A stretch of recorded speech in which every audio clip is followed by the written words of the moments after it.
এই ভিডিওতে আমরা আলোচনা করব একটা সিকোয়েন্সিয়াল লজিক সার্কিটের এক্সাম্পল হিসাবে যেগুলো আমরা দেখেছিলাম, অর্থাৎ ফ্লিপ ফ্লপ, কাউন্টার এবং রেজিস্টার। তো তার মধ্যে যে ফার্স্ট পার্ট অর্থাৎ ফ্লিপ ফ্লপ, সেই আলোচনায় আমরা আসব। এবার ফ্লিপ ফ্লপের মধ্যে একটা খুব ইম্পর্টেন্ট পার্ট হচ্ছে ক্লক। এই ক্লক কী জিনিস? ক্লক হচ্ছে একটা সিগন্যাল, যে সিগন্যালটা লো থেকে হাই হয়, আবার হাই থেকে লো হয় এবং এটা রিপিটেডলি চলতে থাকে। এরকম একটা সিগন্যালকে বলা হচ্ছে ক্লক সিগন্যাল। তো এখানে একটা ছবি দেখো, এখানে একটা সিগন্যাল দেখানো হয়েছে। এই সিগন্যালটার এই যে কন্ডিশন, এটাকে আমরা বলছি লো কন্ডিশন। লো থেকে হাই হচ্ছে, হাই কন্ডিশনে থাকছে, দিয়ে আবার লো হচ্ছে, লো কন্ডিশনে থাকছে, আবার হাই হচ্ছে, আবার লো হচ্ছে এবং কিছুক্ষণ লো থাকার পরে আবার হাই হচ্ছে, মানে এইভাবে রিপিটেডলি চলতে থাকছে। তো এইরকম একটা সিগন্যাল যেটা রিপিটেডলি একবার হাই এবং লো এই স্টেটে ট্রানজিশন করতে থাকে, এই ধরনের সিগন্যালকে আমরা বলবো ক্লক সিগন্যাল। এবং ক্লক সিগন্যালের যে টাইম পিরিয়ড সেটা কতটা, দেখো এই যে সিগন্যাল দেখানো হয়েছে, এই সিগন্যালটা স্টার্ট হয়েছে এখান থেকে, ধরলাম এখান থেকে স্টার্ট হলো এবং আবার এই রকম কন্ডিশনে যতক্ষণ ফেরত আসছে তার মধ্যে যে টাইম গ্যাপ, সেটাকে আমরা বলবো টাইম পিরিয়ড। তো এখান থেকে সিগন্যালটা স্টার্ট হলো, দিয়ে হাই হলো, হাই কিছুক্ষণ থাকার পরে লো হলো, লো কন্ডিশনে কিছুক্ষণ থাকার পরে আবার হাই হচ্ছে, মানে এই যে হাই হওয়া শুরু হয়েছিল আবার এইখানে যে হাই হওয়া স্টার্ট হচ্ছে, দুটো টাইমের মধ্যে যে ডিফারেন্স, মানে এই টাইম টু এই টাইম, এই যে দুটো টাইমের ডিফারেন্স, এটাকে ক্যাপিটাল টি দ্বারা ডিনোট করা হচ্ছে, যেখানে ক্যাপিটাল টি হচ্ছে টাইম পিরিয়ড। ক্যাপিটাল টি হচ্ছে টাইম পিরিয়ড। তো এইভাবে একটা ক্লক সিগন্যালকে আমরা আইডেন্টিফাই করতে পারি। তো একটা ক্লক সিগন্যালের ডিউটি সাইকেল হলো 50%। ডিউটি সাইকেল বলতে কি? ডিউটি সাইকেল হচ্ছে এটা দুটো টাইমের রেশিও। এটা হচ্ছে time during which the clock is high divided by total time. তো এখানে দেখো সিগন্যালটা কতক্ষণ হাই আছে, এইখান থেকে এইটুকু হাই আছে, এবং টোটাল টাইম পিরিয়ড বলতে এইখান থেকে এইটুকু, এইখান থেকে এইটুকু পর্যন্ত যে টাইম, এটাকে বলছি টোটাল টাইম। এবং হাই থাকার সময় কত, এইখান থেকে এইটুকু। তো এই ধরনের যে ক্লক সিগন্যাল, সেগুলির ক্ষেত্রে যতক্ষণ এটা হাই থাকছে সেই টাইমটা টোটাল টাইমের অর্ধেক হয়। তাই যদি হয় তাহলে এইটুকু টাইম কত হবে, টি/2, এবং টোটাল টাইম কত, টি। তাহলে এর যে টাইম ডিউটি সাইকেল, তার রেশিও কত হবে, ডিউটি সাইকেলের ভ্যালু টি/2, মানে time during which clock is high divided by capital T, তার মানে হাফ, এবং যদি আমরা পার্সেন্টেজে লিখি তো 50%। সুতরাং ক্লক সাইকেলের ক্ষেত্রে আমরা ডিউটি সাইকেলকে বলবো 50%। এবার আমরা আমাদের মেন যে টপিক অর্থাৎ ফ্লিপ ফ্লপ, যেটা সম্পর্কে আমরা আলোচনা করতে চলেছি, সেই ফ্লিপ ফ্লপের কনস্ট্রাকশনে আসবো। ফ্লিপ ফ্লপের যে বেসিক কনস্ট্রাকশন সেটা এইরকমভাবে দেখানো হয়। এটা একটা রেক্ট্যাঙ্গুলার ব্লক, রেক্ট্যাঙ্গুলার ব্লকের মধ্যে লেখা আছে এসআর ফ্লিপ ফ্লপ। এটা হলো একটা এসআর ফ্লিপ ফ্লপের ছবি দেখানো হয়েছে, এবং এসআর যেহেতু ফ্লিপ ফ্লপ, তার দুটো ইনপুট থাকবে, দুটো ইনপুট, একটা ইনপুট হলো এস এবং আরেকটা ইনপুট হলো আর, এবং দুটো আউটপুট, একটা হলো কিউ, এটা হচ্ছে নর্মাল আউটপুট, এবং আরেকটা আউটপুট হলো কিউ কমপ্লিমেন্ট, এটা হলো কমপ্লিমেন্টেড আউটপুট।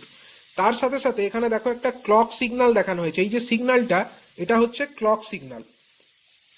তো এই যে ফ্লিপ ফ্লপের ছবি আমরা দেখালাম, এই ফ্লিপ ফ্লপটা কিন্তু তখনই অপারেট করবে যখন ক্লকটা হাই আছে, মানে এই যে ক্লক সিগন্যাল, এই যে লাইনটার মাধ্যমে দেখানো হয়েছে, এখানে একটা ক্লক পালস অ্যাপ্লাই করা হবে, এবং সেই ক্লক পালসটা যখন হাই হবে তখনই কিন্তু এই সিগন্যাল অপারেট করতে পারবে, মানে এই ফ্লিপ ফ্লপটা অপারেট করতে পারবে।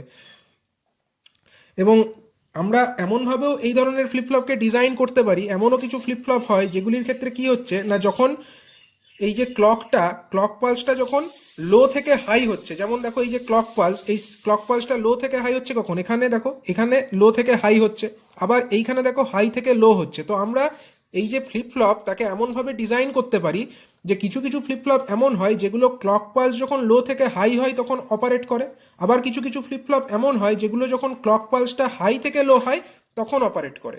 তো এইভাবে একটা ফ্লিপ ফ্লপের যে ওয়ার্কিং, সেটা কিন্তু ক্লকের ওপরে ভীষণভাবে নির্ভরশীল। তো এইভাবে আমরা বিভিন্ন রকম ক্লকের ডিজাইন, মানে ক্লকের ওপরে ভিত্তি করে আমরা বিভিন্ন রকমের ফ্লিপ ফ্লপকে ডিজাইন করতে পারি। তো এই যে ক্লকের কাজ, যেটা এই ফ্লিপ ফ্লপের ক্ষেত্রে, সেই কাজটাকে বলা হয় ট্রিগারিং। ক্লকের মেন কাজ হচ্ছে এক্ষেত্রে ট্রিগারিং করা। তো ট্রিগারিংয়ের মেথড সম্পর্কে আমরা একটু দেখে নেব। তো এখানে দেখো আমরা ট্রিগারিং মেথড সম্পর্কে একটু আলোচনা করব একটা ফ্লিপ ফ্লপের ক্ষেত্রে। একটা ফ্লিপ ফ্লপ এটা হচ্ছে এক ধরনের সিকোয়েন্সিয়াল সার্কিট। সিকোয়েন্সিয়াল সার্কিট মানে আমরা কি জানি, তাতে কম্বিনেশনাল সার্কিটের যে বৈশিষ্ট্য সেটা থাকবে এবং তার সাথে সাথে একটা মেমোরি থাকবে। মানে কম্বিনেশনাল সার্কিটে যেটা হয়, মানে প্রেজেন্ট ইনপুটের ওপরে ডিপেন্ড করে আউটপুট হয়, সেটা তো থাকছেই, তার সাথে সাথে পাস্ট যে আউটপুট ছিল সেই আউটপুটও কিন্তু কম্বিনেশনাল সার্কিটে ইনসার্ট করা হচ্ছে। সেটা কিভাবে হচ্ছে না, প্রথমে দেখো একটা ইনপুট কম্বিনেশনাল সার্কিটে প্রোভাইড করা হলো এবং একটা আউটপুট তৈরি হলো, এবং এই যে আউটপুট তৈরি হলো সেটাকে একটা মেমোরির মধ্যে স্টোর করে রাখা হলো। এবার এই যে মেমোরি এলিমেন্ট, এটা আইদার ল্যাচ হতে পারে অথবা ফ্লিপ ফ্লপও হতে পারে।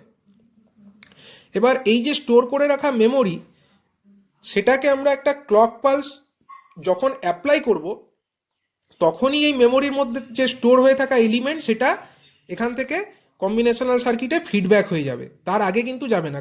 অর্থাৎ ক্লক পালস অ্যাপ্লাই করার সাথে সাথে কিন্তু মেমোরি থেকে এটা কম্বিনেশনাল সার্কিটে ফিডব্যাক হবে, এবং তখন যে আউটপুটটা আমরা কম্বিনেশনাল সার্কিট থেকে পাবো সেই আউটপুটটা কিন্তু প্রেজেন্ট ইনপুটের ওপরে ডিপেন্ড করছে এবং ফিডব্যাক হয়ে আসা যে পাস্ট আউটপুট তার ওপরেও ডিপেন্ড করছে। সুতরাং ওভারঅল এটা একটা সিকোয়েন্সিয়াল লজিক সার্কিটের মতো একটা বিহেভ করছে। এই যে টোটাল যে ওভারঅল জিনিসটা, এটাকে আমরা একটা সিকোয়েন্সিয়াল লজিক সার্কিটের ব্লক ডায়াগ্রাম হিসাবে ভাবতে পারি। সুতরাং এখানে ক্লক পালসের কিন্তু খুব গুরুত্বপূর্ণ একটা ভূমিকা থাকছে, যে মেমোরির মধ্যে স্টোর হয়ে থাকা যে এলিমেন্ট সেটাকে কম্বিনেশনাল সার্কিটে ফিডব্যাক হিসাবে পৌঁছে দেওয়া, তবে সেটা সিকোয়েন্সিয়াল সার্কিটের মতো বিহেভ করতে পারবে। সুতরাং ট্রিগারিংয়ের একটা গুরুত্বপূর্ণ ভূমিকা অবশ্যই থাকছে, এবং কিভাবে ট্রিগারিং হয় সেটার কতগুলো মেথড আছে। ফ্লিপ ফ্লপের ক্ষেত্রে কতগুলো মেথড অফ ট্রিগারিং হয়, যেমন একটা হচ্ছে লেবেল ট্রিগারিং এবং আরেকটা হয় এজ ট্রিগারিং। একটা হচ্ছে লেবেল ট্রিগারিং, যেটাকে আমরা লেবেল ট্রিগারিং বলছি, আর এটা হচ্ছে edge triggering. Edge triggering edge triggering এর আবার দুটো ভাগ, একটা হচ্ছে পজিটিভ এজ ট্রিগারিং আর একটা হচ্ছে নেগেটিভ এজ ট্রিগারিং। তো এইটা কোনটাকে কি বলে সেটা আমরা একটু সিম্বলিক্যালি দেখে নিই। একটা ক্লক সিগন্যাল, তার সিম্বলকে আমরা এইভাবে দেখাতে পারি, যে দেখো প্রথমে ক্লক সিগন্যালটা লো ছিল, লো থেকে হাই হলো, হাই কিছুক্ষণ থাকার পরে আবার লো, আবার কিছুক্ষণ লো থাকার পরে হাই, হাই থেকে কিছুক্ষণ পরে আবার লো, আবার কিছুক্ষণ পরে হাই, এইভাবে পিরিয়ডিক্যালি চলতে থাকছে। তো এই যে ক্লক সিগন্যাল আছে, এই ক্লক সিগন্যালটা যখন হাই কন্ডিশনে আছে, এই অবস্থায় অর্থাৎ যখন হাই অবস্থায় আছে, বা এই অবস্থায় যখন এটা হাই আছে, বা এই অবস্থায় যখন এই ক্লক সিগন্যালটা হাই কন্ডিশনে আছে, তখন যদি ফ্লিপ ফ্লপটা অপারেট করে বা ট্রিগারিং পালস পাই, সেই ধরনের ফ্লিপ ফ্লপ বা সেই ধরনের ট্রিগারিংকে আমরা বলবো লেভেল ট্রিগারিং। কারণ এটা একটা নির্দিষ্ট লেভেলে আছে এবং যখন হাই কন্ডিশনে থাকছে তখন একটা পার্টিকুলার লেভেলে এটা থাকছে। তো এই অবস্থায় থাকাকালীন যে সমস্ত ট্রিগারিং অ্যাপ্লাইড হচ্ছে বা যে সমস্ত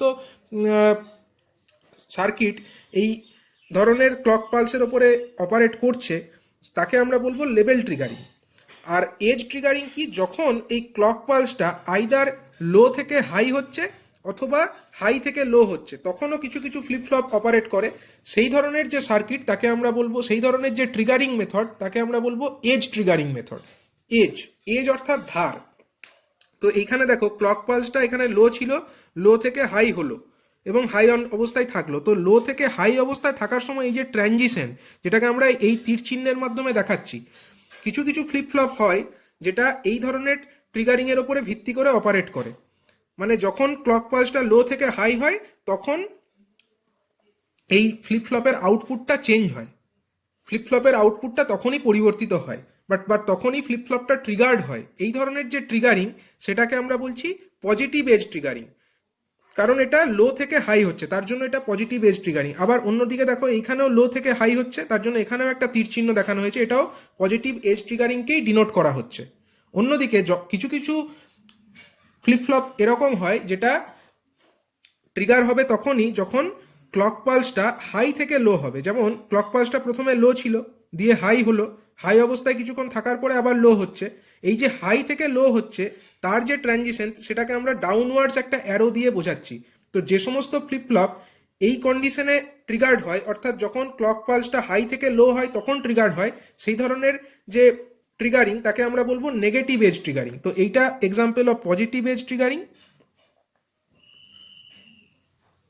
এটা হলো পজিটিভ এজ ট্রিগারিং, এটা হচ্ছে নেগেটিভ এজ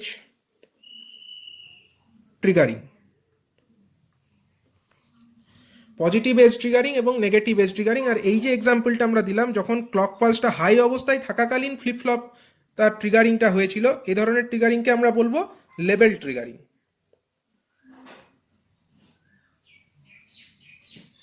এগুলি হচ্ছে প্রত্যেকটাই হলো কিন্তু ক্লক পালসকে দেখানো হয়েছে। এবার এই যে ট্রিগারিং এর ব্যাপারটা, এটা কিভাবে সম্ভব হয় সেটা একটু আমরা দেখে নিই সংক্ষেপে। ট্রিগারিং প্রসেসটা কিভাবে সম্ভব হয়, তো এই প্রথমে আমরা একটা সার্কিট দেখতে পাচ্ছি। এই যে সার্কিটটা, এটা হচ্ছে একটা ডিফারেন্সিয়েটারের সার্কিট। এই যে সার্কিটটা আমরা দেখিয়েছি, এটা হলো একটা ডিফারেন্সিয়েটার সার্কিট। তো ডিফারেন্সিয়েটার সার্কিট, তাতে দেখো ইনপুট দেওয়া হয়েছে ভিআই। ভিআই ইনপুটটা কোথায় গেছে, একটা ক্যাপাসিটারের মধ্যে গেছে, তাকে আমরা সি তার ক্যাপাসিটেন্স। সেখান থেকে আউটপুট যেটা বেরিয়েছে সেটাকে আমরা একটা রেজিস্টারের থ্রু দিয়ে গ্রাউন্ড করে দিয়েছি। এবার এইটা এখানে ক্যাপাসিটার এবং রেজিস্ট্যান্স তারা কিন্তু সিরিজে কানেক্টেড আছে, রেজিস্টার। তো এক্ষেত্রে এদের মধ্যে কারেন্ট সেম হবে, এবং এই যে সেম কারেন্ট সেটাকে আমরা আই দিয়ে ডিনোট করছি। এবং ক্যাপাসিটারের অ্যাক্রসে ভোল্টেজটাকে আমরা ভিসি দ্বারা ডিনোট করছি, রেজিস্টারের অ্যাক্রসে ভোল্টেজকে আমরা ভি জিরো দ্বারা ডিনোট করছি। তাহলে ইনপুট ভোল্টেজ যে ভিআই, সেইটা সমান কি লিখতে পারি, এটা আমরা লিখতে পারি প্লাস ভিসি প্লাস ভি ও, সরি এটাকে আমরা ভিও অর্থাৎ আউটপুট ভোল্টেজ দ্বারা ডিনোট করছি। তো VI is equal to VC plus VO. এবার ভিসি অর্থাৎ ক্যাপাসিটারের মধ্যে যে ভোল্টেজ ড্রপ, তাকে আমরা কি হিসাবে ডিনোট করি, সেটাকে আমরা বলি 1/c ইন্টিগ্রেশন অফ আইডিটি। সেটাই হচ্ছে একটা ক্যাপাসিটারের অ্যাক্রসে ভোল্টেজ ড্রপ। তো ভিআই ইজ ইকাল টু আমরা ভিসির পরিবর্তে লিখতে পারি 1/c ইন্টিগ্রেশন অফ আইডিটি প্লাস আইআর।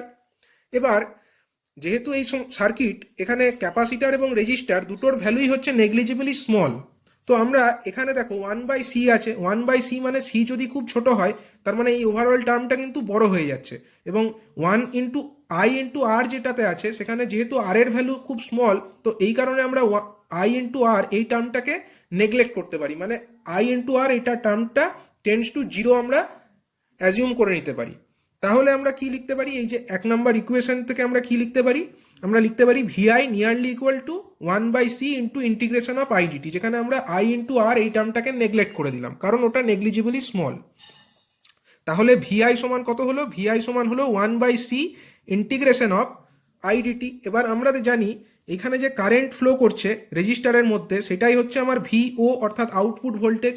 তো ভিও ইজ ইকাল টু হচ্ছে i/r। তাহলে আই সমান কত, ভিও বাই আর। এই যে ভিও বাই আর সমান আই, এই টার্মটাকে আমরা ইকুয়েশনে সাবস্টিটিউট করে দিলাম। আই এর পরিবর্তে ভিও বাই আর আমরা সাবস্টিটিউট করে দিলাম। তাহলে ভিআই সমান হলো 1/c integration of VO by R into DT.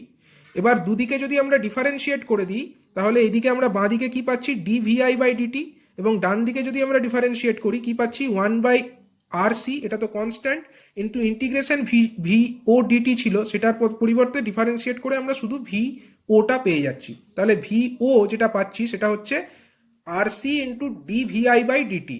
সুতরাং বলা যেতে পারে output voltage VO that is directly proportional to DVI by DT, মানে differentiation of the input voltage. মানে এই যে সার্কিটটা, এটা কিন্তু একটা ডিফারেন্সিয়েটারের মতো বিহেভ করছে। এবং আমরা এটা জানি, একটা ডিফারেন্সিয়েটারের ক্ষেত্রে যদি আমরা ইনপুটে এরকম একটা সিগন্যাল দিই, এ ধরনের সিগন্যালকে আমরা কি বলি, এটা হচ্ছে স্কোয়ার ওয়েভ সিগন্যাল। তার পরিবর্তে আমরা কি পাই আউটপুটে, এটা হচ্ছে একটা ট্রায়াঙ্গুলার সিগন্যাল আমরা আউটপুটে পাই।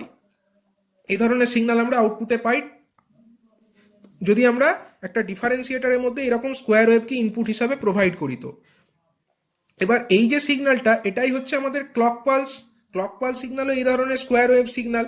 এবার আমরা অ্যাকচুয়ালি যেটা চাইছি ট্রিগারিং পারপাসের জন্য, সেখানে কিন্তু আমরা এই যে নেগেটিভ এজ, এইগুলো আমরা চাইছি না। আমরা যদি শুধু পজিটিভ এজগুলোই আমরা চাই, তো তার জন্য আমাদেরকে কি করতে হবে, তার জন্য দেখো আমরা একটা স্কোয়ার ওয়েভ সিগন্যাল, যেটা আমাদের ক্লক পালস সিগন্যালও বলা যেতে পারে, সেইটাকে আমরা একটা ডিফারেন্সিয়েটারের মধ্যে দিলাম, ইনপুট হিসাবে দিলাম। কোথায় দিলাম, একটা সি অর্থাৎ ক্যাপাসিটার, তার সঙ্গে সিরিজে লেগে আছে একটা রেজিস্টার, সেই সার্কিটের মধ্যে দিলাম। তো এইখানে যে আউটপুটটা হবে, এই আউটপুটটা কেমন হবে, আউটপুটটা ঠিক এইরকম একটা সিগন্যাল হবে। এখানে যে ছবিতে যেরকম দেখানো হয়েছে এরকম একটা সিগন্যাল হবে। কিন্তু আমরা চাইছি কি, আমরা চাইছি পজিটিভ এজগুলোই খালি থাকুক, নেগেটিভ এজগুলো থাকার দরকার নেই। তো এইটা যদি আমাদের উদ্দেশ্য হয়, আমাদেরকে কি করতে হবে, নেগেটিভ এজগুলোকে আমাদেরকে রিমুভ করে দিতে হবে।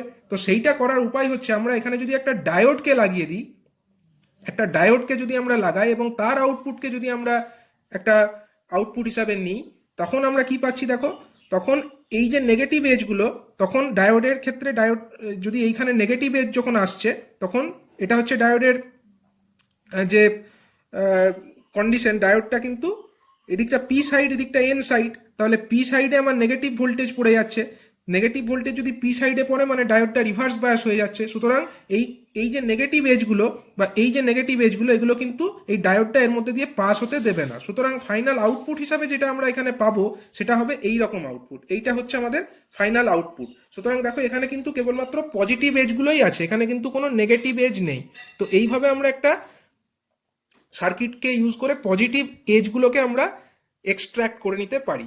সুতরাং এইভাবে বলা যেতে পারে, সংক্ষিপ্ত এই আলোচনা থেকে আমরা বলতে পারি যে এইভাবেই একটা পজিটিভ এজ ট্রিগারিং আমরা ডিরাইভ করতে পারি। এর পরবর্তী যে পরবর্তী ভিডিওতে আমরা আলোচনা করব flip flop, SR flip flop সম্পর্কে আলোচনা করব।